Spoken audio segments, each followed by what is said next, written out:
আসসালামু আলাইকুম। সবাই কেমন আছেন? নিশ্চয়ই ভালো। অবশ্য আপনি স্ক্রিনে দেখতে পাচ্ছেন ভুট্টাতে যেহেতু চাষ চলছে আর মেশিন যেহেতু চলছে জোরে, তো ভুট্টাতে কতটুকু না পানি হয়েছে না সেটা একটু দেখবো। মানে পাইপে পানি দিতে এই কারণে যে ওই ড্রেন থেকে ড্রেন চাইতে জমিটা অনেক উঁচু হয়ে গেছে। আগে ড্রেন দিয়ে পানি হতো, কারণ এখনও ড্রেন দিয়ে পানি হয় না, কারণ হচ্ছে ওই ড্রেন মেরে মেরে মিক্স করে ফেলেছে, তার জন্য দেখা যাচ্ছে এখন পাইপ দিয়ে পানি দিচ্ছি। যাই হোক, কতটা পানি হয়েছে না সেটা দেখতে হবে। আর ভুট্টা প্রায় পেকে গেছে, তো আর দুইটা সাজ দিলে দেখা যাচ্ছে ভুট্টা হয়ে যাবে।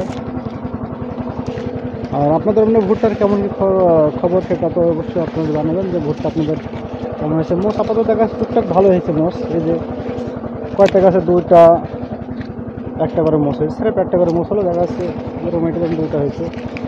বিশেষ করে আপনারা এটা লক্ষ্য করবেন যে ভুট্টার মোষ মানে ফাঁকা দিকে, মানে হচ্ছে যেমনি রাস্তার কোলে বা আলির কোলে সব যদি বেশি হয়, মানে কারণ হচ্ছে দুটা করে দাঁড়ায়, আর ভেতরে মোষ বেশি হয় না, তো আপনার দেখা যাচ্ছে একটা করে দাঁড়ায়। তো এটা হচ্ছে আপনার অবশ্যই ভিডিওটা পেয়েছিলেন যে যেটা আমি এই যে এটা যে কোন জাতের ভুট্টা এটা। হ্যাঁ, তো অবশ্যই আপনারা কমেন্ট করবেন আপনারা যে কোন জাতের ভুট্টা লাগিয়েছেন। আর ভুট্টার মধ্যে থাকাও খুব রিস্ক, কারণ যাদের অ্যালার্জি আছে না